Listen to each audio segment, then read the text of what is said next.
그래서 오늘에도 옮기고 이렇게 하면서 이제 목사님들에 대해서 들여다보기 시작했는데 너무 충격이 많았어요. 제가 이거는 목사들이 아니고 목사들이 같다라는 그런 생각을 늘 저는 의심이 많았기 때문에 참목자를 찾는 와중에 이런 일이 생겨서 정광 목사님 얘기를 듣고 광화문을 10월 3일 날 갔는데 그날 목사님 보는 순간 온몸의 전율이 느껴진 거예요. 왜냐하면 쓰셨는데 이미 저한테 남들은 봤는지 모르지만 저는 지금도 소름 끼치는데 너무나 강한 그런 후광을 제가 봤어요. 그래서 제가 거기서 무릎을 꿇고 울었어요. 주님 살아 계셨군요. 말로만 듣던 그 하나님을 제가 정광훈 목사님을 통해서 하나님을 보게 되는군요. 하나님, 전 정말 제가 60 먹고 살았지만 나라에 대한 생각을 하긴 했지만 이렇게 애틋하게 해본 줄 알았는데 뭔가 교회 생활하면서 국가가 더 괴로웠었습니다. 그런데 이 목사들이 그 세상에 썩어가는 것보다도 목사들이 썩어가는 것 때문에 정말 괴로웠었어요. 그런데 정광훈 목사님을 보는 순간 진짜 저는 이루 말할 수 없는 전율을 느꼈고 아 이분이 목사님이 있었다라는 게 저한테 너무나 큰 아주 충격이었어요. 그래서 그때부터 하루도 안 빠지고 제가 회사도 다 팽개치고 매일같이 이 거덕대기 같은 걸 뒤집어 쓰고 광화문에 가기 시작했습니다.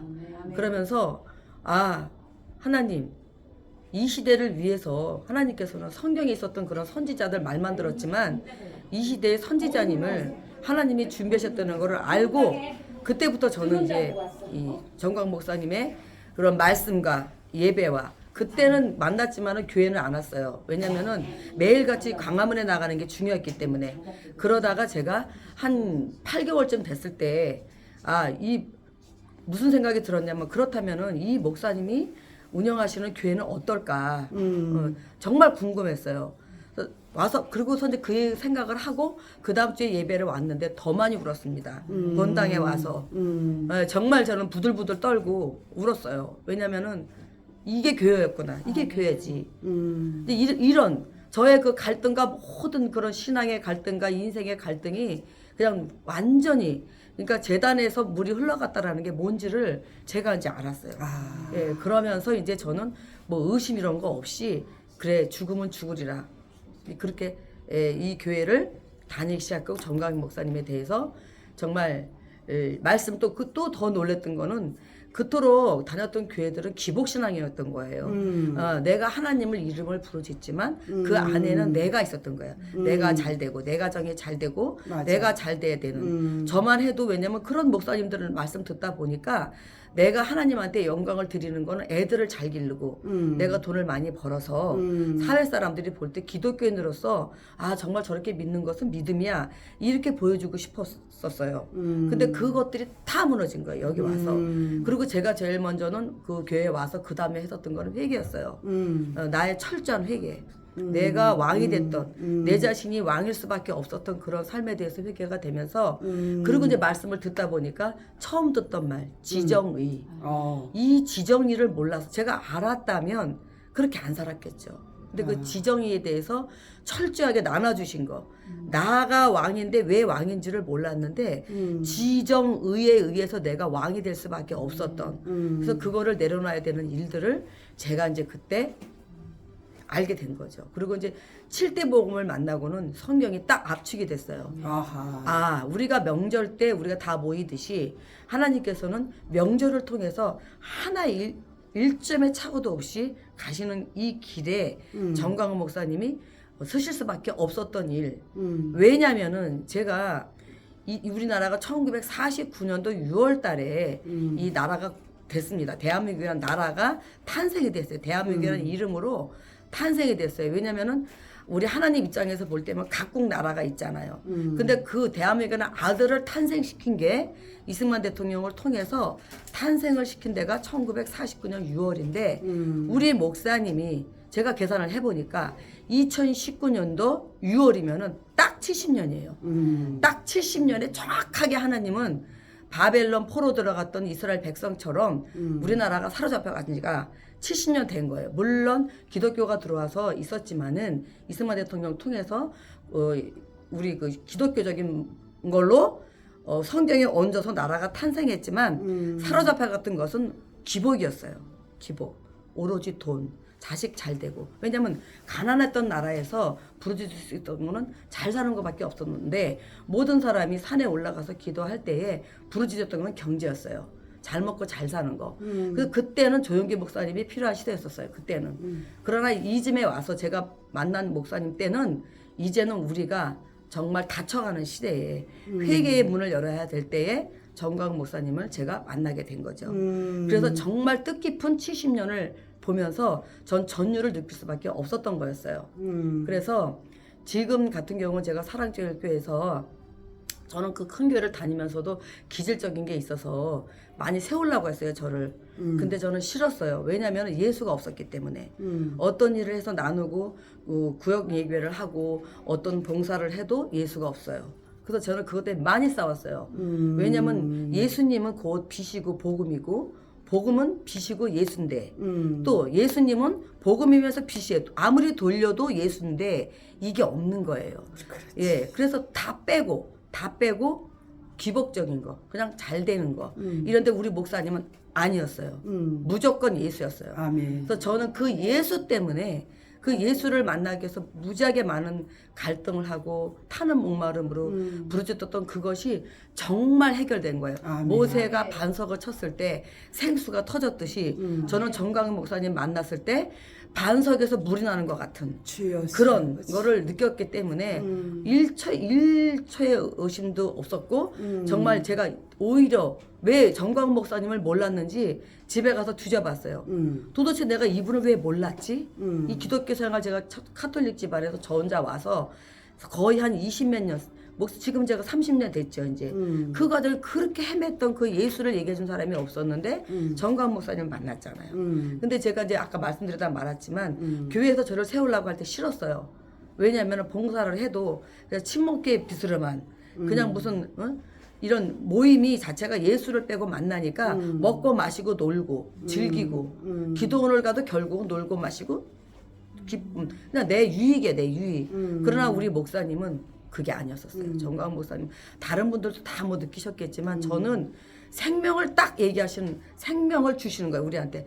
예수님이 우리한테 생명으로 오셨듯이 정광훈 목사님한테는 저는 생명이 있었기 때문에 이 교회 일을 제가 이제 하게 된 거죠. 이 전도사님한테 그랬어요. 제가 처음에 제가 여기 다닐 때는 등록을 했었는데 초창기에 왔었을 때는 여기가 잡히지 않은 상황이라서 중군 난방이었어요. 그때는 막 다른 데서 많이 오신 분들 있었고 현전에 계셨던 그 교회 분들이 몇 명 안 되셔가지고 이 혼란이 있었던 차였는데 제가 낄 수가 없었거든요. 그리고 제가 하는 일이 있었기 때문에 적극적으로 못 들었고 그다음에 사람들이 싫었어요. 와서 보니까 이 부딪히는 상황에서 제가 그 분열이 싫었었던 거예요. 그랬는데 이제 전도사님이 끊임없이 전화 오셔서 그러던 차에 제가 이제 그거를 교회에 와서 느끼고 진혜경 전도사님한테 제가 전화를 통화하면서 이제 말 잘 들을게요. 전 처음이었어요. 이런 얘기를 교회 다녀도 왜냐면 예수님이 그 안에 듣는다고 생각해서 전사님 이제 말 잘 들을게요. 그렇게 하고 한 번도 빠지지 않고 제가 교회에 나오게 됐던 이유였습니다.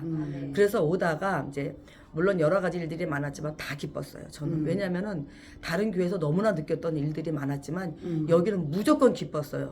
왜냐면 그조차도 감사했기 때문에 할렐루야. 제가 여기에 속해 있다는 이 실론 목가에 들어왔다는 자체가 저한테는 아멘. 뭐 이거 뭐 따지고 묻고 할 상황이 아니었었어요. 그래서 이제 그렇게 무조건 달려와서 밤이고 낮이고 하라 그러면 했는데 너무나 많은 저한테 축복이 있었어요. 저한테 이 개인적으로 무슨 물질을 주고 그러는 것이 아니라 하나님을 눈으로 본 정광훈 목사님 안에서 살아서 역사하신 하나님의 그 가시는 길이 보였기 때문에 아멘. 그냥 무조건 아멘이 됐던 거였었어요. 그러다가 이제 지금은 이제 뭐 여러 가지 드릴 말씀은 많지만 제가 진짜 하고 싶었던 얘기는 이제 그렇다면 내가 뭐를 목사님이 가시는 그 표대 표대를 바라봐서 그 핵심을 보는 게 중요했었기 때문에 왜냐면 목사님 가시는 길은 하나님이 가시는 길이었기 때문에 저는 그거를 사람의 말로 들은 게 아니라 하나님의 음성으로 듣기 시작한 거죠. 그래서 그런 것들이 결국 교구에서 일어나는 거나 개인 간에 있었던 모든 일들은 다 하나님의 음성으로 듣기 시작한 거예요. 나한테 어떻게 괴로움이 오더라도 그것에 대해서 제가 기도하게 되고 그럼 하나님이 이 시대에 원하는 거 나에게 지금 원하는 게 뭘까 그러다 보니까 모든 생각이 긍정적으로 가는 거예요. 아멘. 다 감사가 된 거예요. 아멘. 무슨 일이든. 그러면서 이제 자유마을에 어떤 일들이 생겨서 갔는데 제가 이제 거기서 보면서 제가 감사 그랬죠. 하나님 그렇다면은 사명제가 맨날 사명에 대해서 맨날 갈등하고 했었지만은 이 자체가 사명이구나. 그다음 목사님과 가는 그 길이 사명인 거지. 딱이 나한테 어떤 은사를 주고 능력과 권세를 주는 게 사명이 아니고 따라가는 것. 그저 따라가는 것. 그럼 하나님 저는 제가 정말 보잘것없지만 베드로처럼 돌아섰을 때 이렇게 항상 그래도 돌려보면 있는 그 자리 그럼 그 자리가 어딜까 교구였었어요. 그게 교구 하나님이 돌아봤을 때 있는 자리가 나는 교구 자리였었기 때문에 교구에 갈 수밖에 없었어요. 그래서 교구 사람들하고 같이 제가 배워야 되겠다. 왜냐면 늦게 왔기 때문에 그리고 제가 교회 일을 진짜 무시했었어요. 사람들이 싫어서 그런 걸 안 하고 나는 돈을 벌어서 야 그래 선교라는 게 꼭 능력 갖고 하는 것만 아니고 물질 선교도 선교니까 보내는 선교를 내가 해야 되겠다 그래서 사실은 돈을 벌면서 많이 했어요. 그런 거를 제가 밥 봉사도 엄청나게 했었고 노숙자 봉사도 서울역에 가서 때 되면은 통닭 100마리 튀겨가지고 가서 아이고야. 저는 그렇게 하는 것이 하나님의 나라를 확장하는 건 줄 알았는데 정광훈 목사님 만나고 다 스톱시켰어요. 그냥 목사님 가는 그 길, 그 다음에 내가 머물 건 십교구, 또 십교구 안에서 주어진 그 일, 그것이 하는 것이 나의 사명이고 또 내가 하나님을 따라가는 그런 제자적인 삶이겠구나. 그래서 저는 하나님, 저는 13번째 제자가 되고 싶습니다. 아멘. 할렐루야. 12번째까지는 있었는데 예, 물론 목사님이 말씀하실 때 잠깐 비었던 14대에 가는데 한 개 비었다고 했을 때 저는 충격으로 와닿았어요. 그럼 나는 14대 14번째 그 자리에 나는 교구에 있어야 되겠구나. 이렇게 마음을 먹고 지금까지 달려왔고 거기서 지금은 이제 거국적으로 우리가 정말 마지막 남은 일은 여러분들 다 아시겠지만 자유마을이에요. 자유마을이 깊숙이 들어가는 자유마을에 들어갈 수밖에 없는 왜냐하면 재단에서 이미 성강 목사님이 선포하셨는데 그 재단의 물이 끝까지 3,000척을 넘어서 측량할 수 없는 데까지 내려가야 되는 게 결국 자유마을이었기 때문에 네 그래서 자유마을에 제가 가야 되는데 물론 들어가서 여러 가지를 잃었습니다. 그래서 제가 하나님 여기 가서 물질을 제가 많이는 제가 사업도 다 간두고 있지만 돈을 쓸 곳이 이곳이라면 제가 이걸 써서 사람들을 먹고 입혀서 왜 전도가 그에 꼈기 때문에 목사님이 하시는 이 일은 복음이었기 때문에 저울만 해가지고 목사님이 정치에서 나라를 세워서 정치인들과 맞서시는 게 아니라 그 뒤에 복음이 있단 말이에요. 그렇지. 이 복음이 들어가기 위해서는 융단을 깔듯이 목사님이 지금 돈을 까시는 것도 융단을 까는 겁니다. 심는 것이 그냥 심는 게 아니라 주단을 까는 거예요. 그치. 왜 세상 사람들은 돈에 깔려서 오니까 깔면 근데 목사님이 너무나 그것에 대해서 정말 유익하게 하시는 걸 보고 저는 그랬죠. 자유마을에 가서 목사님 하나님 저는 제가 모르겠지만 1,000만 원 정도는 제가 하겠습니다. 거기다가 이렇게 생각을 하고 가서 스타트 할 때부터 제가 다 모여서 갈비를 사 먹였어요. 오라고 해서 다 먹였습니다. 마을 사람들, 네, 봉사하는 사람들. 예, 우리 12명 됐다는 분들 그다음에 총 모이시는 시작하는 대표들 되시는 분들 모시고 제가 그냥 밥을 사기 시작했고 이제 그 일이 되고 있고 근데 그렇게 그 자유마을 된 거는 가고 있는데 그분들이 너무 잘해요. 그 총대표를 뽑는 거를 제가 말씀을 드렸고 대표를 세워서 가다 보니까 한 대표 왜냐면 12명 대표가 다 만나서 될 때 떠들면 다 소리가 많아요. 그러니까 저는 제가 이거 하기 전에 공무원 했었을 때 제가 이 공무원하고 나와서 선거에 그 선대에서 일을 해본 적이 있었어요. 그래서 그 조직에 대한 거를 이렇게 써먹을 줄은 몰랐는데 조직이 그냥 뭐 내가 가서 뛴다고 되는 게 아니라 그치. 정말 12명 제자 세우듯이 조직에서 또 조직을 만들고 그 조직이 운영하는 데는 또 돈이 들어가는 일이에요. 그러니까 목사님은 모든 거에 탁월하신 분이에요. 그래요. 예, 이 돈을 쓰는 일에 대해서 너무나 아시는 거예요. 막 쓰는 게 아니라 조직이 흘러가는 그 물줄기에 물꼬를 트신 분이 목사님이셨기 때문에 저도 그걸 느낀 거죠. 그리고 조직을 운영하는 데 있어서는 굉장히 체계적이고 첫째는 기도를 해야 돼요.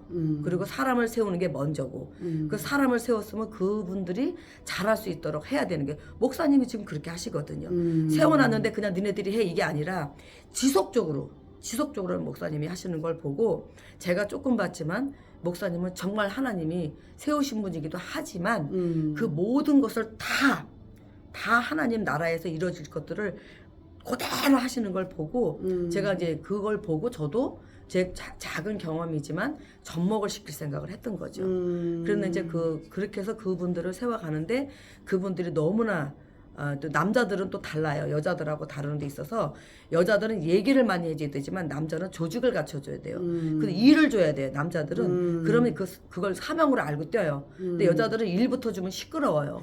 예, 친목이 돼야 되고 관계가 돼야 되는 게 있어서 그날 가서 이제 조직적인 얘기를 해줬고 그러다 보니까 너무 잘 되는 거예요. 그러니까 이 시끄러운 게 끝나는 거예요. 모든 일을 이 한 분이 되면 한 분이 얘기를 하고 그분이 돼서 대표들하고 얘기를 하는 이런 체계를 이제 맞추면서 제가 이제 스카이에 가면서 이제 어떤 일이 있었고 그러면 이제 지금은 그냥 잠잠히 잘 가니까 제가 두드러질 자리가 아니기 때문에 이제 작아질 때는 작아져야 되잖아요. 그래서 작아지는 상황에서 이제 교회 봉사일이라면은 진짜 이거는 진짜 하나님의 부르심으로 알고 정말 생명을 다하는 그런 일로 여기까지 오게 됐습니다. 네, 잘하죠. 네. 권사님 그러면 네. 권사님께서 천주교를 다니시다가 네. 이제 우리 기독교로 오셨잖아요. 네네. 그 식구들은 지금도 천주교를 다니고 네, 가족은 계시고, 그렇습니다. 권사님 잘렸습니다. 혼자 교회로 이제 오셔서 네. 또 여러 교회를 방문하시다가 네. 또 이제 우리 사랑제일까지 오셨잖아요. 네, 네. 그 정광훈 목사님을 만나고 난 이전의 삶과 네. 또 정광훈 목사님을 만나고 난 네. 이후의 삶 네. 그런 거를 이제 한마디로 요약한다면 네. 지금 정광훈 목사님을 만나시고 나니까 네. 마음이 행복하십니까? 너무나 행복하죠. 행복한 정도가 아니라 어떤 점에서 그러니까 가장 사실은 그래 행복하실까요? 우리는 기독교적인 거에서 아. 정말 조심해야 될 게 뭐냐면 행복을 부르짖으면 안 돼요. 행복이 아니라 거룩을 주장할 사람들이에요. 거룩으로 가야 될 사람들이지 행복은 세상 사람들이 얘기하는 거거든요. 그러니까 거룩하게 가는 길에 목사님이 완전하게 세워주신 거예요. 거룩이라는 거는 잘라내는 거거든요. 나의 삶에 하나님을 넘어선 모든 것들은 잘라내는 것들이 거룩한 건데 세상은 행복을 붙여요. 그렇지. 그러니까 이걸 가져야 되고 저걸 가져야 행복 때문에 세상 것도 가져야 되고 자식도 잘 돼야 되고 모든 하다못해 교회에서 일도 다 행복이랑 직결되면 욕심이 들어가지만 거룩을 가면은 행복이 들어갈 수가 없어요. 잘라내야 되기 때문에. 근데 그것에 거룩의 본이 없었는데 우리 목사님이 거룩의 완전 본이신 거예요. 거룩하신 하나님의 그 거룩에 딱 맞는 분이 정광훈 목사님이셔요. 예, 삶을 잘 나가시는 거. 내 인생의 모든 것들을 쳐가는 것. 그러니까 제가 카톨릭 집안에서 제가 싸웠던 이유가 뭐였냐면 제가 기독교로 와서 싸웠던 게 딱 한 가지가 제가 그랬어요. 그러면 십자가에서 돌아가신 분이 누구냐? 마리아냐 예수냐 이걸 얘기해달라. 우리 집안은 골수예요. 카톨릭 집안의 골수인데 제가 이제 기독교적인 걸 먼저 우연찮게 제가 남편을 이제 이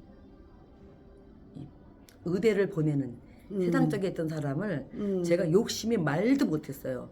결혼해서 보니까 잘 살아야 되는데 아무것도 없는 거예요. 머리 하나 있는 거예요. 우리 남편이. 그래서 제가 남편한테 관건을 했어요. 당신이 하고 싶은 게 의사였다면 의사가 되는 게 좋지 않겠냐. 내가 하겠다. 이거 얘기해도 되는지 모르겠지만 그래서 제가 그거를 욕심 때문에 남편을 보내는 일이 있었거든요. 그런데 그때 만약에 내가 예수를 만났다면 결단코 그렇게 우상의 자리에 물질 우상에다가 안 보냈을 텐데 그때는 세상에서 잘 되는 게 그러게 카톨릭이 믿으면서는 그거였었단 말이에요. 그러다가 제가 이제 이 기독교로 와서는 완전히 무너진 거죠. 이 모든 게 우상이었었는데 그 기독교를 다니지도 몰랐었어요. 몰랐는데 집안에서는 잘렸죠 제가. 심지어는 오빠가 저를 저주했어요. 예, 말도 못하게 저주했는데 그 오빠가 4년 전에 비명 행사를 했어요. 아이고야. 예, 저를 가장 많이 씹었던 오빠가. 근데 지금 이제 그렇게 되면서 제가 교회 와서는 예수를 만나기 위해서. 근데 그렇게 되다가 이 정광 목사님 만나고는 전 사실은 교회를 다녀도 혼란스러웠어요. 내가 왜 교회를 다녀야 되는지. 10년간을 카톨릭을 갈 거를 고민하다가 항상 갈등을 했는데 정광훈 목사님 만나고는 홍해가 갈라지듯이 완전히 갈라지는 역사가 돼서 정광훈 목사님 하면 저는 하나님 다음 하나님 다음 예, 세상의 모든 걸 보게 해주신 그다음에 모든 걸 정의하게 하신 행복이 아니라 거룩으로 가게 해주신 딱 그분입니다. 예. 할렐루야. 예, 그래서 그러면- 이거는 거룩한 삶으로 가게 해주신 정광훈 목사님이십니다. 그러면 이제 지금까지 신앙생활했던 그런 이제 부분에 대해서 네. 이제 간증을 하셨는데 네. 앞으로의 권사님 이제 사랑제일교회 정광훈 목사님과 네. 그 영적인 삶을 이제 영위해 나가셔야 되잖아요. 네. 그 부분에 대해서 마지막 각오를 한마디 하신다면. 네. 이제 복음통일, 선교한국 복음통일 남았잖아요. 그래서 지금 제가 이제 그 청교도 이제 공부도 하고 있습니다. 그래서 아마 그 끝에 목사님이 반드시 통일되는 전선에 저희를 보낼 걸 생각해서 더 무장하려고 합니다. 봉사도 더 열심히, 예배도 더 열심히, 빠짐없이 정말 다 해서 그것이 꽉 차서 그 잔치집에 우리가 예루살렘 새해 그 잔치 나라에 가기 위해서는 항아리에 물이 채워져야 되는데 아직 제가 그게 안 채워졌어요. 근데 정광 목사님 지금 채워주시는 걸 그 마리아한테 하인을 시켜서 물을 떠오라고 하듯이 정광 목사님이 하시는 그 일은 저한테 항아리를 채우라고 하는 그 소리를 들렸기 때문에 채워야 되겠다는 생각을 하고 있습니다. 할렐루야. 네, 아멘. 감사합니다. 오늘 이렇게 또 시간 내주셔서 네. 감사하고요. 네. 다음에 또 한번 시간 될 때 네. 다시 한번 또 얘기할 수 있도록 해주세요. 그리고 네. 끝으로 김혜숙 전사님 사랑하고요. 사랑합니다. 네, 또 전도사님으로서 또 여성들 대변하는 우리나라의 대표적인 전도사님이 되기를 간절히 소망하고 기도하겠습니다. 아멘 할렐루야. 아멘, 할렐루야. 감사합니다. 네. 감사합니다. 네. 네, 김희숙 TV 김희숙입니다. 많은 구독 부탁드립니다. 감사합니다. 네.